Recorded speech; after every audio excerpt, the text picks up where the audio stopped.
રાજકોટના ધોરાજીમાં દંપતીને નડ્યો છે અકસ્માત। ધોરાજીના મોટા ગુંદાળા નજીક અકસ્માતની ઘટના। અકસ્માતમાં પત્નીનું ઘટના સ્થળે જ મોત નીપજ્યું છે। પતિ ઇજાગ્રસ્ત થતા હોસ્પિટલ ખસેડાયા છે તો કાર રોડ સાઈડમાં ખાબકતા સર્જાયો છે અકસ્માત। અકસ્માતની ઘટનાના સીસીટીવી પણ સામે આવ્યા છે। આ સમગ્ર ઘટના બાદ પોલીસ પહોંચી છે ઘટના સ્થળે। તો અકસ્માતમાં પત્નીનું ઘટના સ્થળે મોત નીપજ્યું છે। ઉલ્લેખનીય છે કે અકસ્માતની આ સમગ્ર ઘટના જે છે તે સીસીટીવીમાં કેદ થઈ છે। રાજકોટની આ ઘટના દ્રશ્યોમાં જોઈ શકાય છે કઈ રીતે અકસ્માત થયું।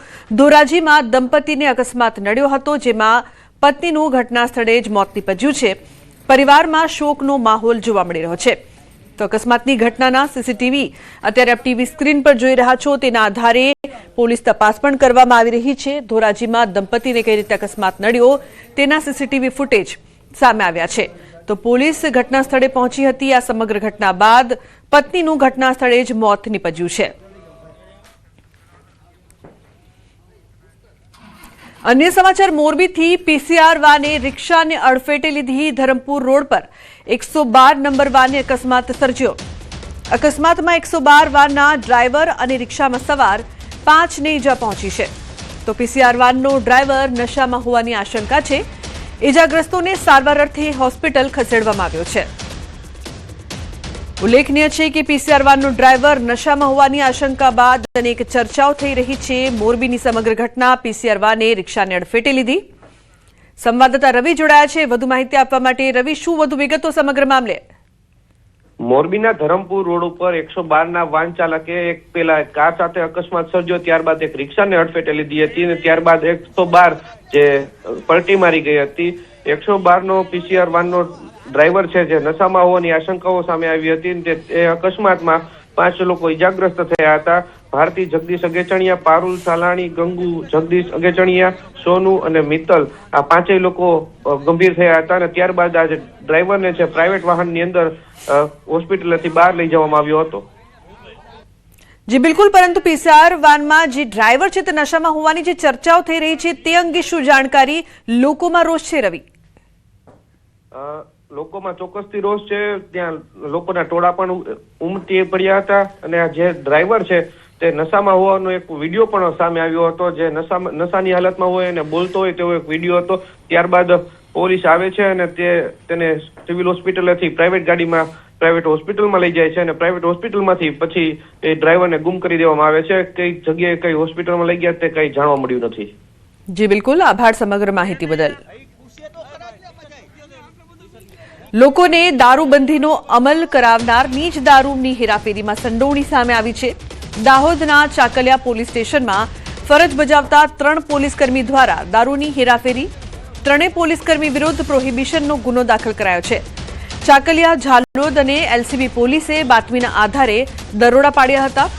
હેડ કોન્સ્ટેબલ અર્જુન ભરિયા અને પોલીસ કોન્સ્ટેબલ પ્રકાશ હઠીલા ગાડીમાં પાયલોટિંગ કરી રહ્યા હતા, જ્યારે હેડ કોન્સ્ટેબલ મોહન તાવિયાડની ગાડીમાં વિદેશી દારૂ ભરેલો હતો। પોલીસને જોઈને પાયલોટિંગ કરી રહેલા પોલીસકર્મી ગાડી મૂકીને ફરાર થયા।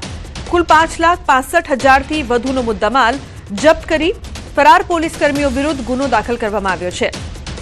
3 પોલીસકર્મી ચાકલિયા પોલીસ સ્ટેશનમાં જ ફરજ બજાવે છે તેવું પણ સામે આવ્યું છે। સંવાદદાતા સૌરભ જોડાયા છે વધુ માહિતી આપવા માટે। સૌરભ, શું વધુ વિગત આ સમગ્ર મામલે?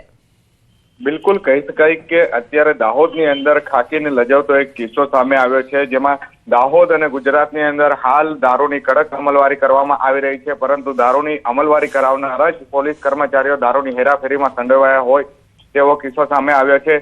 દાહોદના ચાકલિયા વિસ્તારમાં Dahod LCB, Jhalod police station અને ચાકલિયા પોલીસ સ્ટેશનના કર્મચારી જ્યારે પેટ્રોલિંગ પર હતા અને તે દરમિયાન તેઓને ખાનગી રાહે બાતમી મળી હતી કે રાજસ્થાન તરફથી 2 ગાડીની અંદર વિદેશી દારૂ ભરાઈને ગુજરાતની અંદર પ્રવેશ થવાનો છે। જે બાતમીના આધારે પોલીસ દ્વારા રાજસ્થાન ગુજરાતની જે બોર્ડર છે તે વિસ્તાર પર ચેકિંગ હાથ ધરવામાં આવી હતી। જો કે કહી શકાય કે 3 પોલીસ કર્મચારીઓ વિરુદ્ધ તેમના જ પોલીસ સ્ટેશનની અંદર ગુનો દાખલ કરવામાં આવ્યો છે। પ્રોહિબિશનનો ગુનો હાલ દાખલ કરી દેવામાં આવ્યો છે। હેડ કોન્સ્ટેબલ અને કોન્સ્ટેબલ જ્યારે પાયલોટિંગ ગાડી લઈ અને આગળ હતા અને બીજા અન્ય એક હેડ કોન્સ્ટેબલ છે તેઓની ગાડીની અંદર વિદેશી દારૂ ભરેલો હતો। જો કે પોલીસને જે બાતમી મળી હતી તે આધારે પોલીસ દ્વારા ગાડી રોકવાનો પ્રયાસ કરતા જે પાયલોટિંગ ગાડી લઈ અને જે પોલીસ કોન્સ્ટેબલ અને હેડ કોન્સ્ટેબલ છે તેઓ પાયલોટિંગ ગાડીમાં ફરાર થયા હતા, ત્યારે અન્ય જે દારૂની હેરાફેરી કરતો હેડ કોન્સ્ટેબલ છે તે પોતાની ગાડી ત્યાં જ મૂકી અને અન્ય રસ્તા પર ફરાર થયો હતો. હાલ પોલીસ દ્વારા ગાડીની તલાશી લેતા ગાડીમાંથી કુલ 66,446 રૂપિયાનો વિદેશી દારૂ તેમજ ગાડી મળી 5,66,646 રૂપિયાનો મુદ્દામાલ જપ્ત કરાયો છે અને પોલીસે ત્રણે ફરાર પોલીસ કર્મચારીઓ વિરુદ્ધ તેમના જ પોલીસ સ્ટેશનમાં ગુનો નોંધી અને તેમની વધુ તપાસ હાથ ધરવામાં આવી છે. બિલકુલ સૌરભ, પોલીસ તંત્ર માટે આ ખૂબ જ શરમજનક ઘટના કહી શકાય, કારણ કે બુટલેગરો શું પકડશે જો પોલીસ પોતે જ આ પ્રકારનું કૃત્ય કરતી હોય? શું તેમની વિરુદ્ધ પગલાં લેવામાં આવશે તેવી કોઈ ચર્ચા જો થઈ રહી હોય પોલીસ બેડામાં? અત્યાર સુધીમાં ડીવાયએસપી દ્વારા કોઈ પણ પ્રકારની માહિતી આપવામાં આવી નથી, પરંતુ હાલ તેમના વિરુદ્ધમાં ગુનો દાખલ કરી દેવામાં આવ્યો છે અને આ જે ત્રણે ફરાર પોલીસ કર્મચારીઓની હાલ શોધખોળ હાથ ધરવામાં આવી રહી છે, તેમને અટકાયત કરવામાં આવશે, ત્યારબાદ વધુ કાર્યવાહી હાથ ધરવામાં આવશે. જી બિલકુલ, આભાર સમગ્ર માહિતી બદલ. અન્ય સમાચાર, કચ્છથી તલવાર લઈને યુવકે ભય ફેલાવ્યો. માધાપર ગાંધી સર્કલ પાસે યુવકનો આતંક સામે આવ્યો છે. મંદિરમાંથી તલવાર લાવી જાહેર રોડ પર ફરતો દેખાયો હતો. વિડીયો વાયરલ થતા પોલીસે તાત્કાલિક કાર્યવાહી કરી યુવાનને રાઉન્ડઅપ કરી જાહેર સુલેહ શાંતિ ભંગ બદલ અટકાયત કરવામાં આવી છે. તો જામીન પર છૂટ્યા બાદ યુવાને જાહેરમાં માફી પણ માંગી છે. મંદિરમાંથી તલવાર લઈને રસ્તા પર ફર્યો હતો. તલવાર લઈને યુવકે ભય ફેલાવ્યો હતો. લોકોમાં ડરનો માહોલ જોવા મળ્યો હતો. કચ્છની આ સમગ્ર ઘટના માધાપર ગાંધી સર્કલ પાસે યુવાનનો આતંક છે તે સામે આવ્યો, જે બાદ પોલીસે આ યુવકની અટકાયત કરી છે. એટલું જ નહીં પરંતુ જાહેરમાં માફી પણ મંગાવી છે. મારું નામ બપ્પુ છગનભાઈ ભીલ, માધાપરનો રહેવાસી. હથિયાર લઈને ફરતો હતો. એકવાર ભૂલ થઈ ગઈ, બીજી વાર આ રીતના મારી ભૂલ નહીં થઈ. માફી માંગુ છું. તો સુરતના કામરેજમાં દુર્ઘટના. લિફ્ટ અને દિવાલ વચ્ચે કચડાઈ જતા મોત નીપજ્યું છે. કામરેજના નવી પારડી ગામે જેડીસી વિસ્તારમાં આ ઘટના બની છે. યુવક લિફ્ટમાં કાપડના ટકા ઉપરના માળેથી નીચે ઉતારી રહ્યો હતો. નીચે જોવા જતા લિફ્ટ અને દિવાલ વચ્ચે અકસ્માતે કચડાયો હતો. યુવકનું ઘટના સ્થળે મોત નીપજ્યું છે. તો કામરેજ પોલીસે આગળની તપાસ હાથ ધરી છે. તો સુરતના કામરેજમાં દુર્ઘટના. કેતન જોડાયા છે વધુ માહિતી આપવા માટે. કેતન, શું છે આ સમગ્ર ઘટના?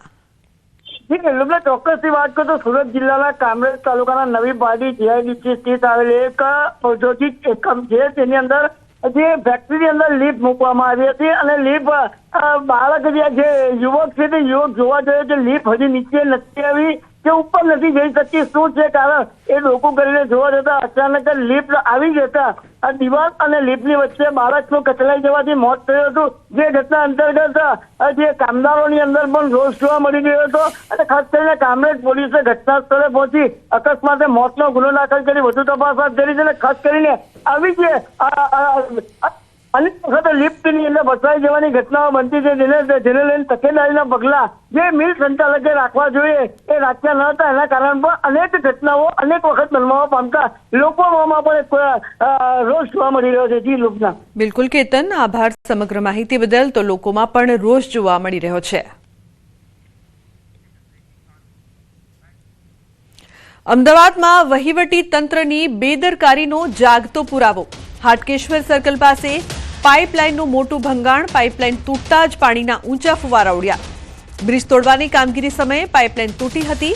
3 દિવસથી લાખો લીટર પીવાના પાણીનો વેડફાટ થઈ રહ્યો છે. તો રસ્તા પર નદીની જેમ પાણી વહેતું થયું છે. પીવાના પાણીની લાઇન તૂટતા સ્થાનિકોને હાલાકી ભોગવવી પડી રહી છે. ઉલ્લેખનીય છે કે રસ્તા પર નદીની જેમ પાણી વહેતું થયું છે. પીવાના પાણીની લાઇન તૂટતા સ્થાનિકોને તો હાલાકી છે જ, પરંતુ સાથે સાથે આટલી માત્રામાં પાણીનો વેડફાટ થઈ રહ્યો છે. હાટકેશ્વર સર્કલ પાસે પાઇપલાઇનમાં મોટું ભંગાણ સર્જાયું. પાઇપલાઇન તૂટતા પાણીના ઊંચા ફુવારા ઉડ્યા. લોકોમાં રોષ છે. બ્રિજ તોડવાની કામગીરી સમયે પાઇપલાઇન તૂટી.